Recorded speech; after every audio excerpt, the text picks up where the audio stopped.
guys, welcome back to the channel. Busy day. I just got done filming a video for you right prior to this, warning you about the fake phone calls and scams and that are coming through specifically for women. Please refer back to that video. I want you safe, but welcome back to the channel. And I'm about to run, literally. It's late, I know, but if I don't do something, I'll end up not doing anything for the day, and then blah, blah, blah, blah, blah. So we're staying on schedule. So I hope you're doing good. I hope everything is going well in your neck of the woods. I hope you're safe and very productive right now. So here's the deal. So I want to answer a couple of questions because a couple of y'all asked me to make this video. So I'm going to. And I'm wearing this hat on purpose for multiple reasons, but for today, this is for the gentleman that said that he didn't like my hat because I'm worshiping snakes. Okay, I don't know if you are being silly, stupid, if you are stupid, or maybe you're just not familiar with this particular situation. I'm not going to explain it. I'm going to make you do some history homework. So look, I'm going to let you look at it real close.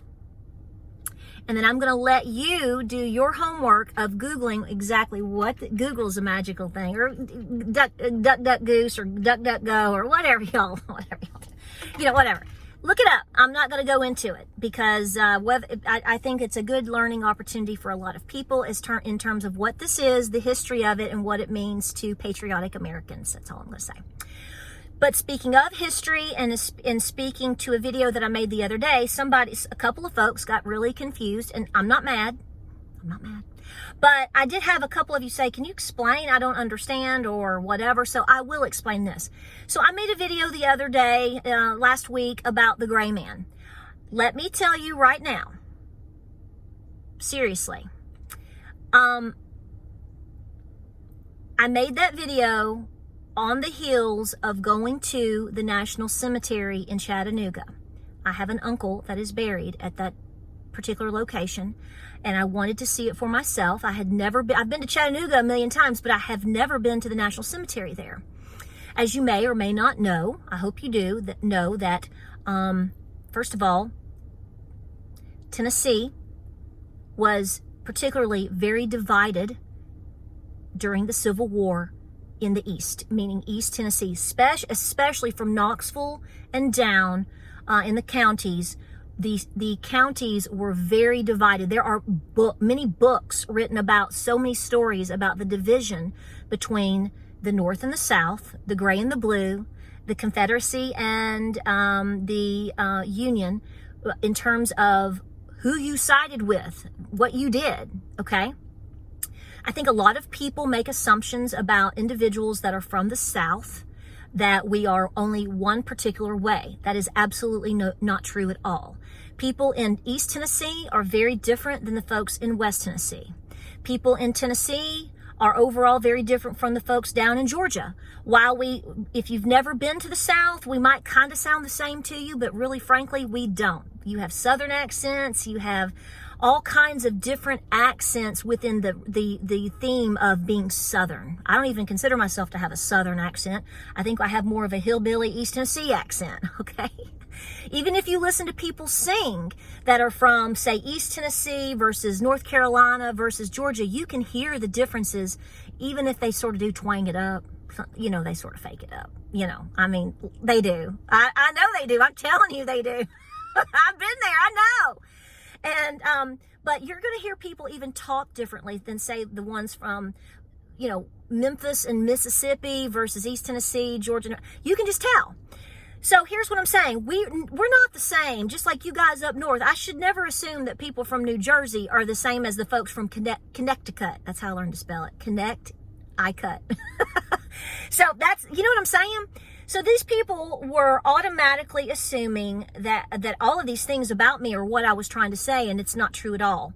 And I apologize if I misled you. I talked about the gray man because as I went through the National Cemetery in Chattanooga, the amount of unknown soldiers or graves really, honestly, just sort of shook me. I mean, I know they're there and I expect it and I understand that, but, you know, I'd like to tell you there are Confederate soldiers buried in that cemetery. In theory, there's not supposed to be, but as they will tell you down there probably are, because of the, the condition of the bodies when they found them and they put them in the unknown graves. Or if you're a Confederate soldier and you were fighting and you didn't have any shoes or coats, as they would very well tell you in Chattanooga a lot of times. If you walk through and you can get you a nice coat off of an unfortunate Union soldier laying there, unfortunate deceased one, you took the coat. So what I'm saying is, we have to look back at history and understand that it is very gray. Now, in terms of a gray man, and what you're wanting me to tell you is, I am talking about somebody in the context in which I defined it in that video was a gray man means you're just blending in, doing nothing. That is not always the definition of a gray man. Some people will tell you that a gray man specifically means somebody that's basically laying low until conflict happens, even during a conflict, and then they might do something after. You're going to word it different than me. It is what it is. Let's just move on.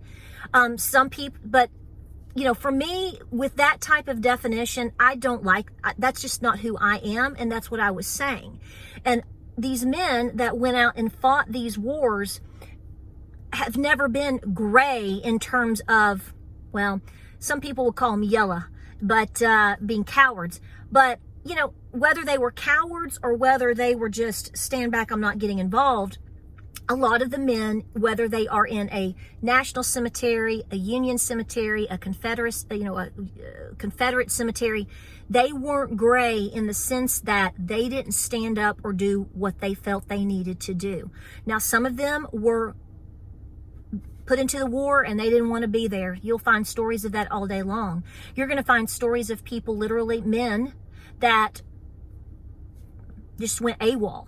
You're going to find stories of men that switch sides. I have people in my family this way. Let me tell you right now, I'm a woman that has history on both sides of this story in terms of the North versus the South. I have a lot of men in my family historically, including a grandfather who was in the Thomas Legion. And I will have you know that he went into the Thomas Legion in the summer of July of 1862 in Cherokee County, North Carolina, with a bunch of other men. Okay. There is a wonderful book that I want to suggest to you, Storm in the Mountains. And I do have this copy personally. I didn't pull it to show, but I will show a picture of it that was at a history center that I was at last week. If you are looking into your genealogy and you are interested specifically in the Thomas Legion, this is a book that you need to go to your local library and see if they have it. You typically can't check it out anymore because people steal it, but you can look at it at the actual library or at a history center. It's going to give you a full list. So I'll put a link below. I don't expect you to buy it. It's not cheap for sure, but you can get another view at it on Amazon. Maybe you can find it somewhere secondhand for nothing if you luck out. You can also get onto specific websites to look names up, but the book is going to go into more detail for you. You can also look on Fold 3. If you have a subscription to that, you can look up onto Fold 3. Remember, your names change, and a lot of times they used initials, so be aware of that. But to give you more an inside look in terms of paperwork, you can even go to a history center and pull out all the films and go through and see them. So you can find a lot of information in many ways on your ancestors, especially if you think they fought in the Civil War, and you can verify where they were, what they were, and what they did. But be aware that a lot of them went AWOL, some of them switched sides, but the point is they were there. So, I was just very emotionally moved at that cemetery, looking at 50,000 men buried that had fought from the Civil War all the way up to present day or had been in the military in some capacity. And to me, those are people that stood up one way or another. That's what that's about. That was not about me saying, I'm all about the blue and I'm against the gray. No, I would be a hypocrite if I said that, because that's not true. Because honestly, this is the thing, like I've said before, this is why I tell you to dig on your ancestors. Oh, by the way, real quick, if you have more information about that, specifically the Thomas Legion or anything like that, some of you guys out there are so awesome in history. Put a comment down below, let me know, because I'm always trying to learn more and do more. I always have questions, okay? I always have questions. So, but I was not trying to say that. I was simply trying to, and I get how some folks were a little misled. And one guy got really mad at me. In fact, I hate to tell you this, but he got really ugly with me, and I had to actually ban him from my channel because he was being verbally abusive and he kept coming back. And he didn't ask what specifically I meant or didn't meant. He just assumed, and he probably would have been a bushwhacker back in the day, just making an assumption that I was, for the other side. And he might have come and burned my house down or, taken my hogs or done something awful to me. I just don't know.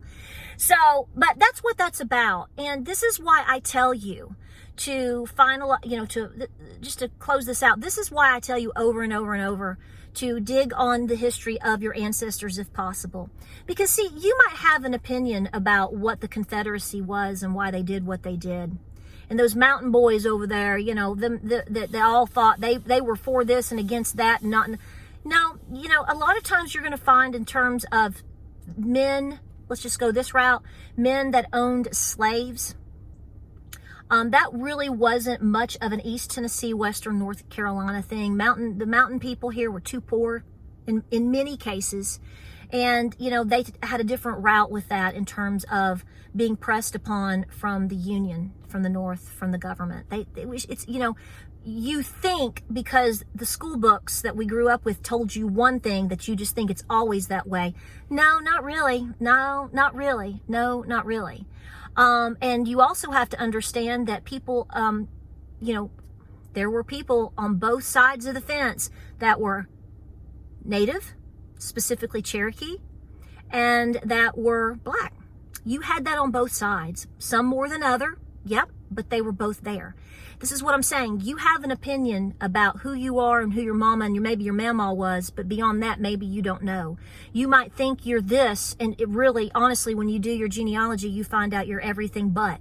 You also find out that, oh my gosh, them people from the North are just awful, and then you find out that all your grandfathers were in the Union. Even though they were from East Tennessee, you find out they all fought for the Union. What I'm saying is you may have an opinion, or you've been told certain things all of your life, or school books that have, totally misled people in a lot of ways, told you this. And then when you start doing your own research and you start looking things up for yourself, as opposed to what even the mainstream media is telling you, you find out it isn't that way at all. So I hope that I brought clarity to this. If you are interested in that book, I highly, highly, highly recommend you call call your local library and see if they have it. Ask specifically if they have it in their history section, their genealogy room, things like that, if they've got it. And if not, ask them if they can find it locally. They can tell you the local libraries that may have it. It's a great read, a wonderful look into, and it's very, very thorough. My granddaddies are there. My uncles are there. Some of them left that and went into the Union. But see, we have to understand that some people would say, well, they're traitors. Well, during time of war, if you were approached and offered to basically if you switch sides, you could go home.